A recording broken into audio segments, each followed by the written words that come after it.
There's something of an understanding about politics among residents of the District of Columbia. It's not, don't talk about them in polite company, as it may be in other places in the country, so much as, don't bother.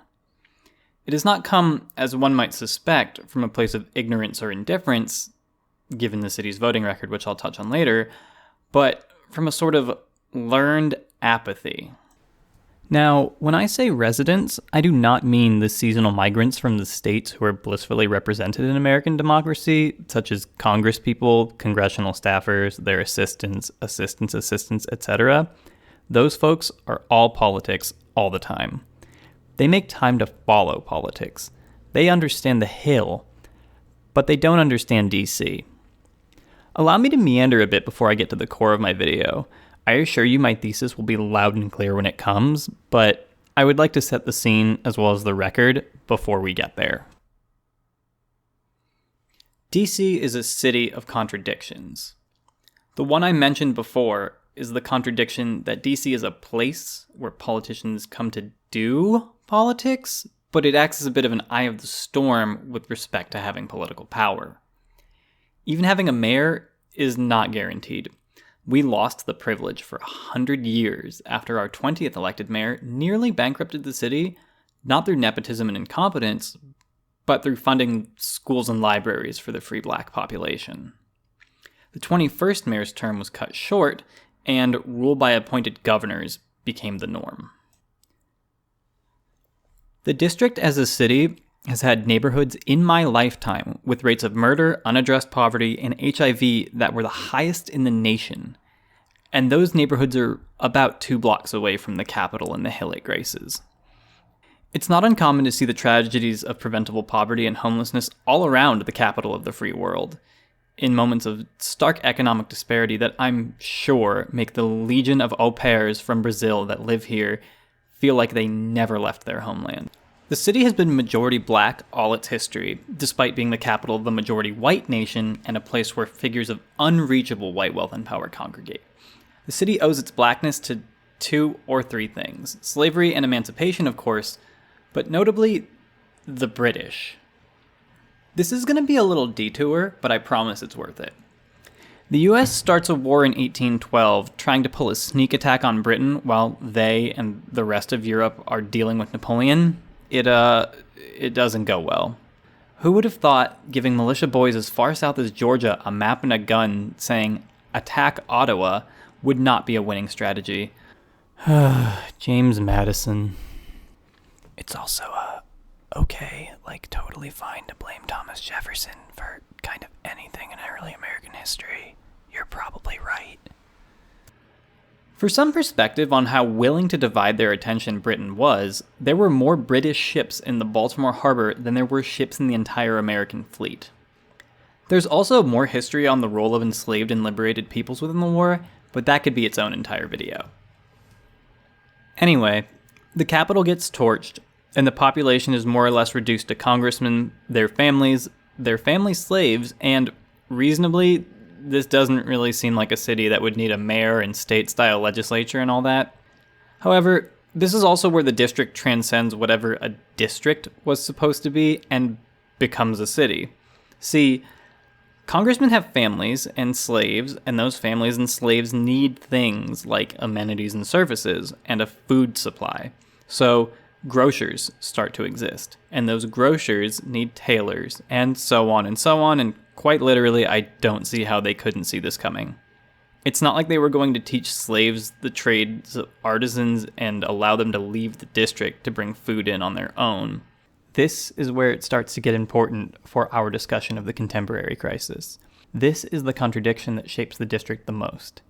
It wasn't even supposed to be a city. The original idea was more like a national park where states would let their elected representatives off their leashes to do their business. But in practice, that isn't how it turned out. I kid here, but this contradiction, a city that isn't, is supported in both the Residence Act of 1790 and the District of Columbia Organic Act before emancipation, and the population boom that comes with recognizing full human beings are more than 3/5 of a person, and then after with the District of Columbia Organic Act of 1871. Here's an excerpt from that first one, the Residence Act. Be it enacted by the Senate and House of Representatives of the United States of America in Congress assembled that a district of territory not exceeding 10 miles square. So there you go. They use the word district right from the start. What they meant by 10 miles square was that it was 10 square miles on each edge, leading to 100 square miles in total. But eagle-eyed viewers, those who can even see DC on a given map of the US, will recognize that it is not, in fact, a shape of 10 square miles, because it looks like someone took a bite out of a kite. That bite is from the utter pettiness of Virginia rescinding their commitment of land following the destruction of the city in the War of 1812. It also had to do with a degree of politics involving Virginia's bitterness over Richmond not becoming the capital, and the pettiness goes so low that they literally donate their share of the Potomac River to Maryland so that Maryland can give it to DC. Side note, Americans tend to think they won the war or forced a draw. The Wikipedia page is full of discussions on who won the war, and the results of it are a bit complicated in that they don't just show up on a map, but America more or less got kicked in the dick by Canada and the British Navy. Subsequent to the loss and burning down of the White House, there were difficulties rebuilding, and Virginia did not want to take part. But those Virginians may have been right to drop out, given that those of us in the district do not enjoy the basic American right to representation in government. Now, this has always been the case, and again, part of it comes back to how the district was never meant to be a city, but a district, hence the name. As the territory of the district was laid out, those living there, who were previously enfranchised white colonists of Virginia and Maryland, were stripped of their right to vote, not even having a vote in presidential elections until 1961, thanks to the 23rd Amendment. I wish I could tell you that the amendment fixed other issues of representation, but no such luck. I promise we're almost there, but this is crucial to understanding why DC is the only place where something like this could happen so brazenly. Here's the big 4 lessons about district democracy. Primaries decide the mayor. The mayor is a concession, not a right. We aren't represented in Congress in anything but a diminished capacity, and literally anyone from Congress can step in to crush our dreams. That last one is the important bit, but you'll have to let me indulge my desire to tell the world about all the fundamental injustices this city is built upon in terms of the democratic process. Perhaps by the end, it'll become clear how much I've earned my distrust in the American democratic system as I've lived it. How do they get away with it? In the past, it's been worse, and in the present, it's somewhat mixed, but the trick comes down to budget autonomy. Now, the reason I call this a trick is that my introduction to it was as such. DC used to have a locally approved, funded, and popularly supported needle exchange program, effective and necessary during a then still growing HIV epidemic. Legislators from outside of the district stopped this like magic by denying federal funding. This led to 10 years without funding for the program, despite legality in the rest of the nation, provided funds were local. Legislators from places with conservative constituencies who wouldn't dare attempt to defund such a program back home, where it would damage their reputation or re-election chances, acted against us, because they can. Credit where it's due, however, it took, of all people, Mitch McConnell to remove the federal ban on funding exchange programs to pull DC out of this circumstance. I'd like to apologize for the fact that this has become essentially a crash course on DC history, but I find that officials not elected to the district, not elected by the district, with constituencies a dozen states away from the district, do not seem to know why they enjoy the right to change our laws. So wait, what's the magic trick? Well, the district isn't a state, nor is it in one. That means it's got a federal budget, like all states do, and a federal budget, like no states do. Local funding goes into the federal coffers, and DC has to ask for it back to fund things. The Congressional Budget Office, CBO, or OMB, could effectively hold any program in DC hostage whenever it wanted because of this. That's the magic. Despite somewhat recent legislative changes, there seems to be fun loopholes everywhere. Now, you might say, good, I don't want the district using my tax money to fund programs that I don't agree with, which is sometimes the argument made by lawmakers themselves. But remember, DC has local funding and tends to be a revenue generator for the government. It's their money, They just have to ask for it. Congress is holding the purse. Hell, this limbo of being federal on a federal level and federal on a state level is why the drug laws here confuse people and require nonsense workarounds. And that's how we get to the drama of what more or less reads at best as a plain-faced failure of democracy and, at worst, comes off almost conspiratorial. Initiative 77. Okay, now you have all the pieces. We have a mayor, we kind of control a budget, we are not afforded the rights of any of the 50 states, and we are subject to immense meddling. Oh, wait. You may be missing the one last thing that's fairly crucial. Jobs that rely on tipping almost always have a minimum wage below $4. This could come as a surprise to some people if they've never worked in the service industry in a vast majority of states, but employers and businesses that have tips, ranging from bars and restaurants to some valet services and nail salons, are not required to pay the normal minimum wage. Coffee places, where barista is a title, are notably often an exception to this and tend not to make a tremendous amount on tips, but the tips are more of a nice bonus. We are, in essence, living the micro version of DC. We have no control over if we have money, even if we're working and functional. Someone from outside gets to decide in every transaction if we've earned it. The consequences of this range from the predictable, like poverty, to the indirect, like routine sexual harassment. Suffice to say, it's fucked. It's bafflingly fucked. The law in this moment shows substantial bias towards business owners over employees. Compounding this with the employment of disenfranchised immigrant laborers and the fact that these are usually not desirable jobs people seek, so much as jobs people can get, sometimes means that the $3-ish wage, which is largely intended to cover taxes, does not even get paid. Some states have laws where, if in a shift or a work week, you have a day where you make less than what the normal minimum wage that applies to everyone else would guarantee you for your time, the business has to pay the difference. They have to make up for the time that you didn't earn enough. In practice, this is routinely ignored and impossible to police without an open payroll system, equally neglected among small businesses and corporate tier food service for different reasons, which I could thoroughly go into, but I feel like sparing you all for once. I have quite literally worked jobs where the business did not pay me 1 cent. All of my pay came from tips, and those tips came from customers.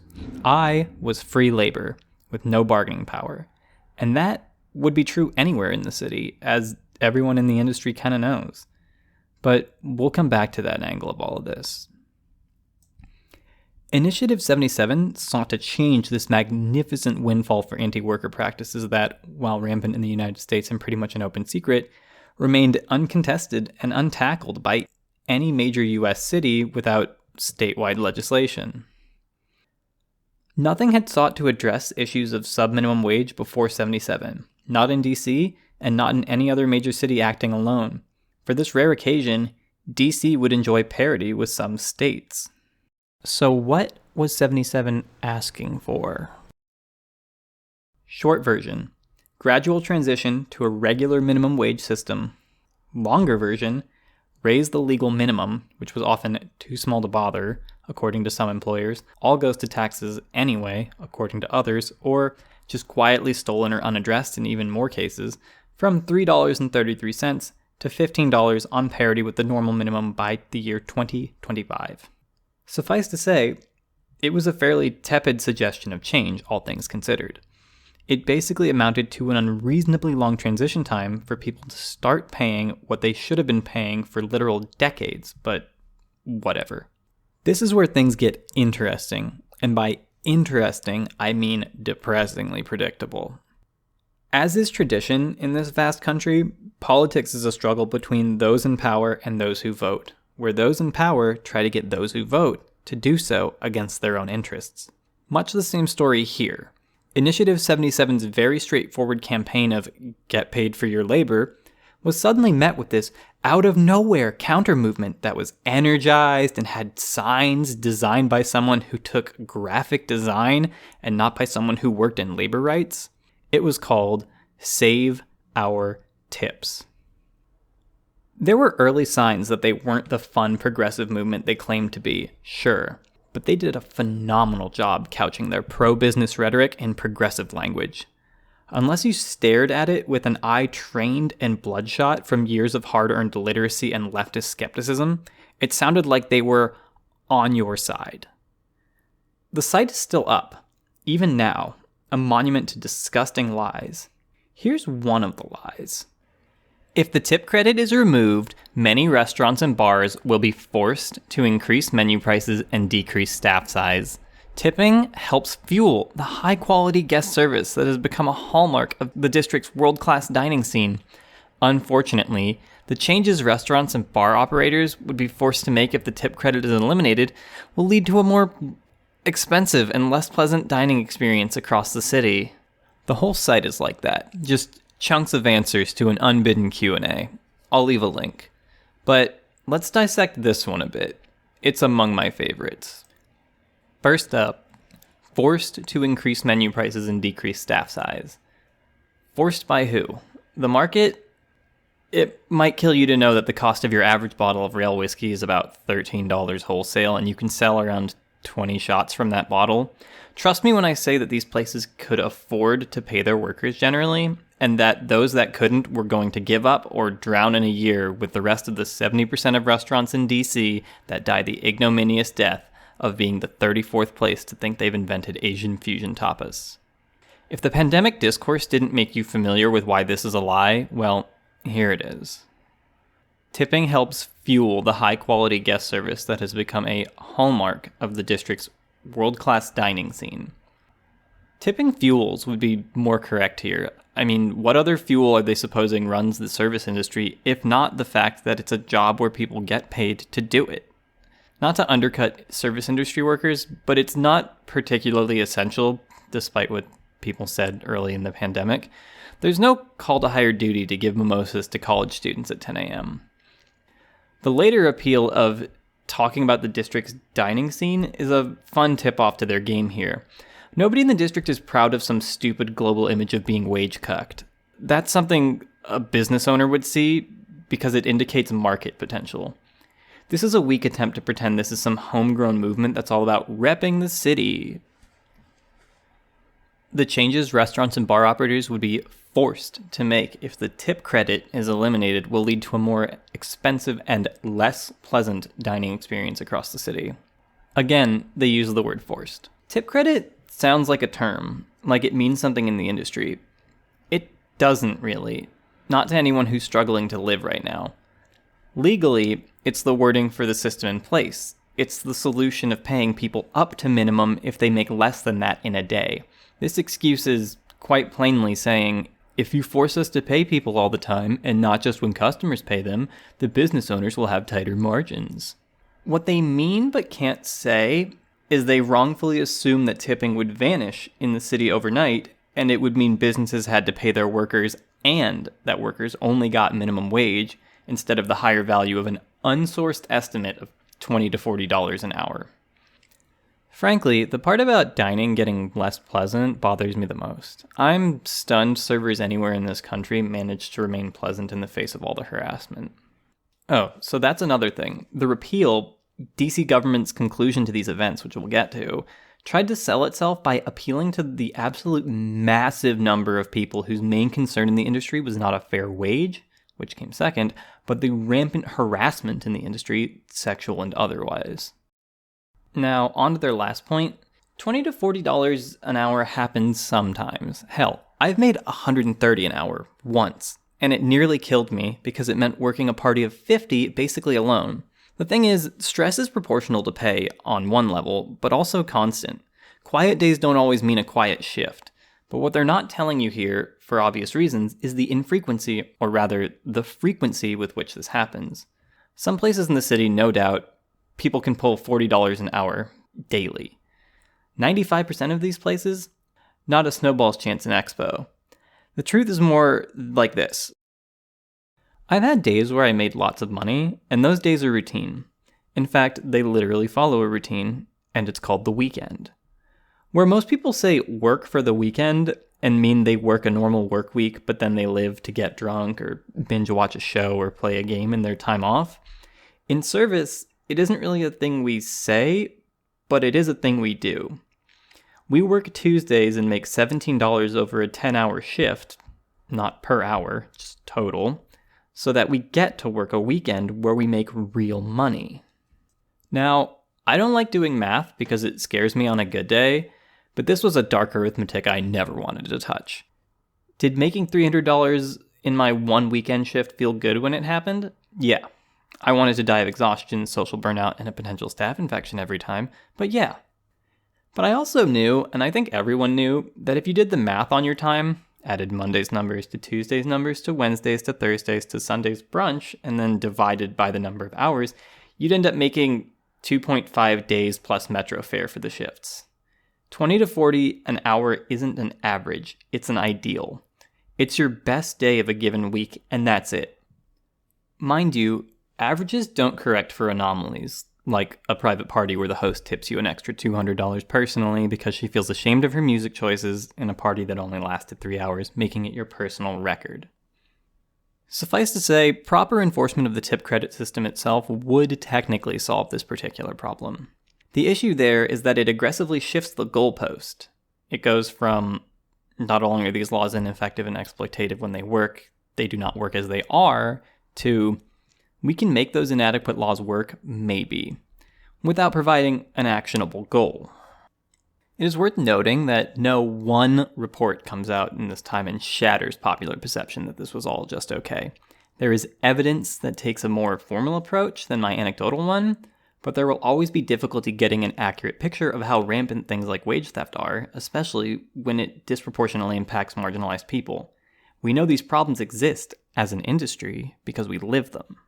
I'll put up a link. So, who are these guys? Save Our Tips are, as near as I could ever tell, liars. Not just in terms of couching language, unsourced claims, and their stance. They're liars in that they tied themselves to partisan progressive images beyond the industry, tweeting things with the Dump Trump hashtag and feigning popular mobilization rather than being paid by collectives of business owners. According to The Intercept, in June of 2018, they were run by a GOP-loyal campaign strategy company that has a record of committing its own crimes against American democracy when it can. I won't spoil it. There will be a link for when you're tired of being mad about this video. As an aside, their average engagement as a Twitter account for a, quote, huge movement was incredibly small. The Dump Trump tweet itself has like 4 likes and a handful of comments, mostly saying stuff to the effect of, "We see through you, shut up." All that said, they weren't actually arguing for a change in anything. There was no plan, no presentation, no strategies passed around on how to make the law, the status quo, functional. It was a campaign of emotion that kept things vague while astroturfing, in order to let our worker imaginations fill in the blanks of what it proposed. Astroturfing is basically faking a grassroots movement in the way that astroturf isn't real grass. Some among us drew a blank when asked what it was doing for us, and that's the only response that's true to reality. Look, okay, John Oliver talked about them for 5 seconds in a broader example. It's real. Please care. And this is what leads us forward, really. A fake grassroots campaign that allowed DC business owners to play the part of progressive #resistance members while stepping on the throat of their employees in search of higher ground. I have no doubt some businesses earnestly believed it and were sold on the good for everyone but especially me narrative. Restaurants already have this incredibly hostile culture of teamwork and friendship. I mean that unironically. They will use words and even put in place anti-worker tip pool systems that they will tell you, show we are a team. Just a note on the tip pool. Admittedly, this would be a bit tricky to pull off perfectly, but what the tip credit system incentivizes businesses to do is spread people out evenly so everyone makes minimum from tips and they never have to pay anyone. But tips aren't zero-sum. It is absolutely in a business's interest to pool with this in mind because pooling spreads pay across hours rather than with the peaks and valleys of serving. It then gets sold as an act of camaraderie, so no one's time is undervalued. It's another everybody wins situation, except this time they won't call attention to the way the business benefits. It's meant to look pro-worker. But really, they just make it impossible to know if you're getting paid less than your coworker because you can't compare any numbers you earn, even if you manage to find time, space, and comfort with someone among the revolving door of employees to talk about wages. Save Our Tips took it to the next level. They played 5D chess with this friendship thing, and they still lost. Let's tie up some threads. Some conservative political marketing group cooked up a beautiful scam that failed to actually win them enough votes on 77 in the end. A collection of local business owners, business-oriented politicians, celebrity chefs, a faked movement, and substantial financial backing from the NRA, which is, in this case, the National Restaurant Association, which is the second worst, but also second best NRA in America, utterly failed to win a majority of voters over. All the explaining I've done about why this is an issue, the sides in it, the stakes, they're moot. The vote happened, and the business coalition lost by a 10% margin. Story over. Yay labor, power to the bussers. Right? Wrong. The expressed will of the people has many deterrents, detractors, blockades, and hurdles to becoming law. The mayor decided this was the issue, Initiative 77, where there was no partisan justification to block it, that we needed to be reminded that initiatives are more like change.org petitions to make $do the official name of the Australian currency than they are a legitimate democratic process.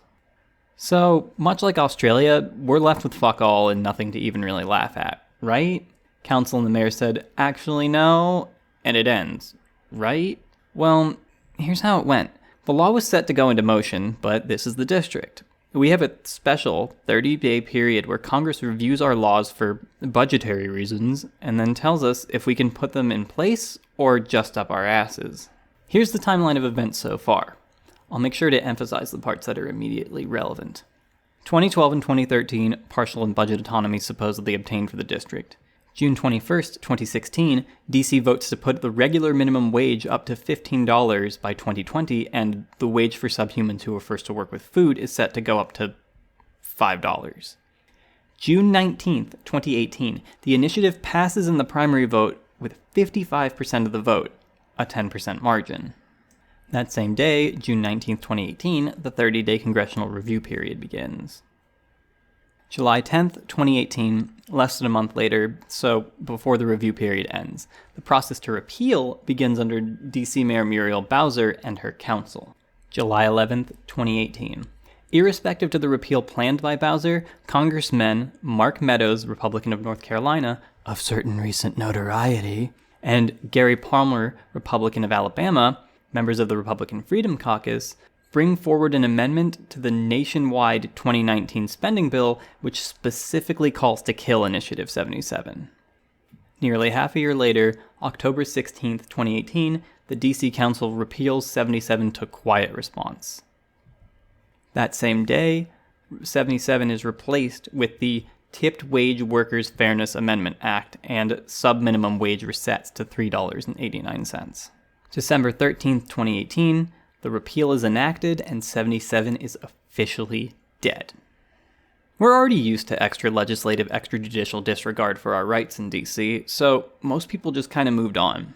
Of course it happened. That's what happens here. It's a marvel Another Bullshit Night in Suck City wasn't a book about living in the district, but then again, it would have to be Another Bullshit Night in Suck District, and Suck District sounds phonetically less punchy, but also like a better place to live. Here's a separate effort taken by the Freedom Caucus boys. Behold the law, look upon these 6 lines, and despair.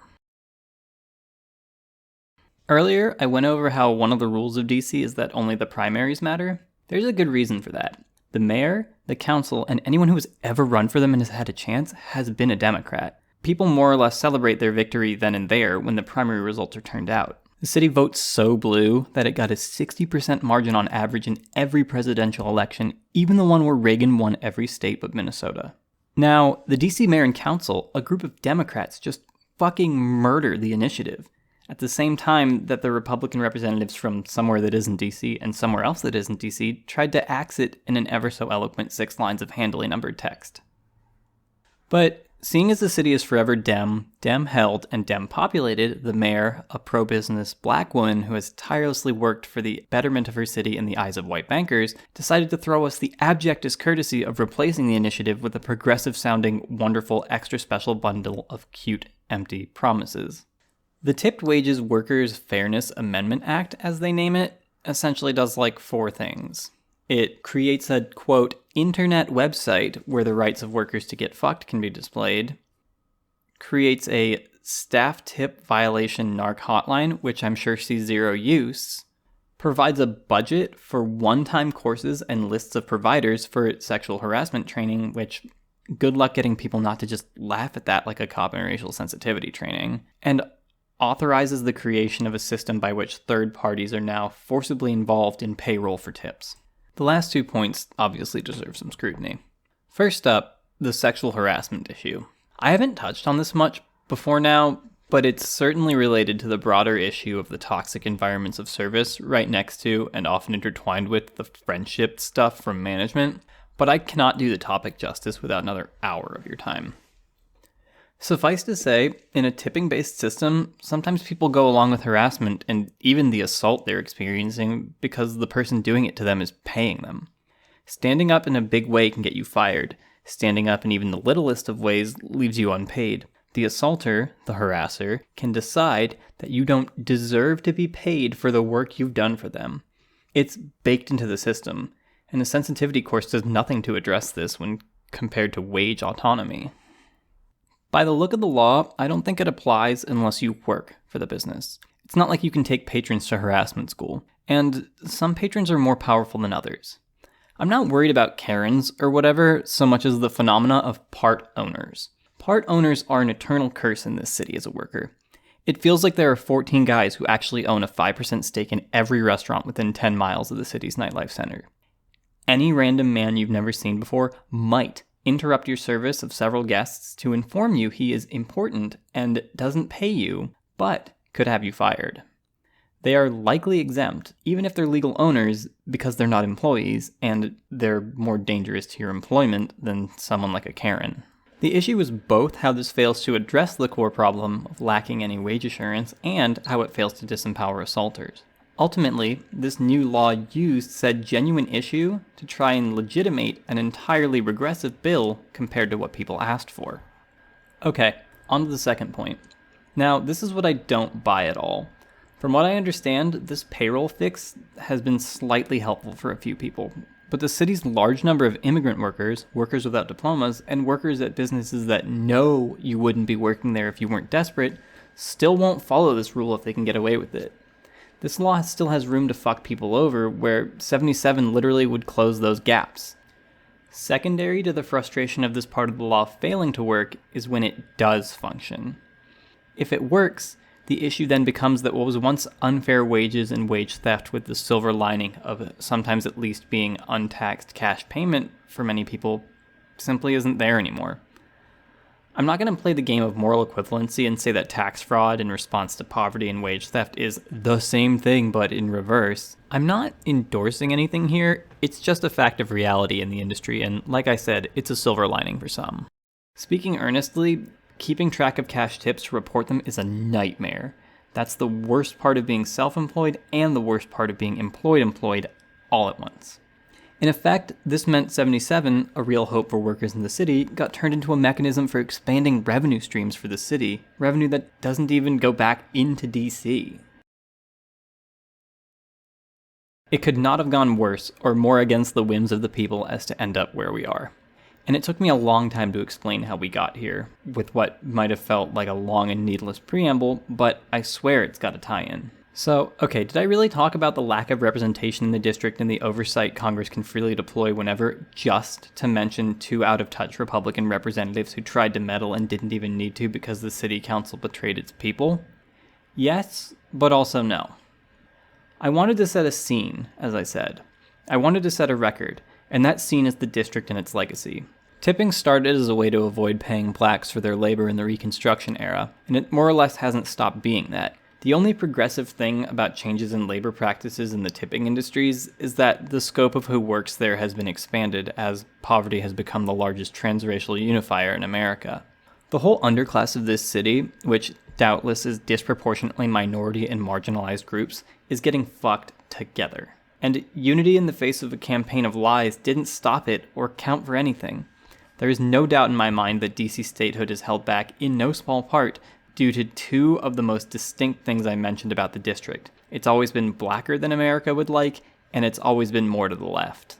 It doesn't matter if the mayor's black and the council represents several races with its members, because no matter who it was, Democrat, Republican, whoever, they still tried and succeeded in destroying this chance for an egregious injustice to simply begin to be undone.